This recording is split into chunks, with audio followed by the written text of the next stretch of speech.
Solo, you didn't get to pitch today. You've been recovering from an illness, but how are you feeling? Tell everybody, assure us that we'll get to see you out there soon.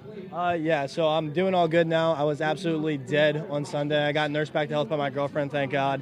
But yeah, after thinking I was going to see heaven, I got back to work the next day, and I was all good, no longer contagious, and I'm feeling good now. I'm just a little antsy, sorry, a little mad I can't play tonight, but, I'm ready to go. I'm pitching Saturday, and it's about time to get back on the horse, so I'm ready to go. Absolutely. I'm glad that you're on Earth. Thank you. I know we had a scare there, but we're glad to have you here. But you did get to witness some of the guys that you've been growing with. And specifically, let's talk about Paul Skeens. That was the big storyline of the day, him versus Jackson Holliday in the beginning. Do you ever just look at what he does on the mound and just think, wow?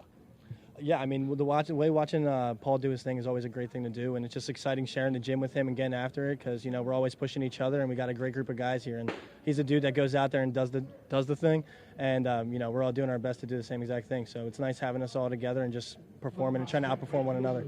Yeah, speaking of having you all together, this is your first invite to Big League Camp. What's this experience been like for you? You're all smiles when I said that. Yeah, it's crazy. I mean, it's a lifelong dream. I mean, my whole life I've just been thinking about playing Big League Baseball and, getting told the news back in January when I found out. It was like, it's a life-changing moment. It's like you really just look back on all the people that are there with you from the beginning, my dad, my mom, my whole family, and just how they pushed me through all this time for this one goal. And we were just one step closer. So it's, got to thank God because the dream come true.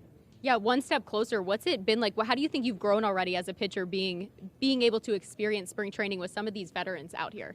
I mean, it's really sick. All the guys are really nice, really great, and it's really nice to know that the transition's not as big and as scary as you may think it is coming from the minor leagues. It's like everybody's still a human, nobody's an alien or anything like that, and everyone's pretty cool, level-headed, and there's just a lot of dudes who've done a lot of things, won some World Series now on here, and there's a lot of people I can learn from, and they all did a great job sharing advice and just kind of priming me for when it's my turn to share the jersey with them. Absolutely. One of those guys that have been helping you and priming you, Henry Davis. You had time and had spent time living with him at one point. So what's the coolest thing he's ever done for you in your career? Living with Henry was quite the experience. He's a great dude, different human being. But this one time he did get me to go to Tom Brady's box to go watch the Buccaneers play. And it was an awesome time, but he was keeping a watchful eye on me, make sure I wasn't doing anything too crazy. And then they actually brought around a dessert cart.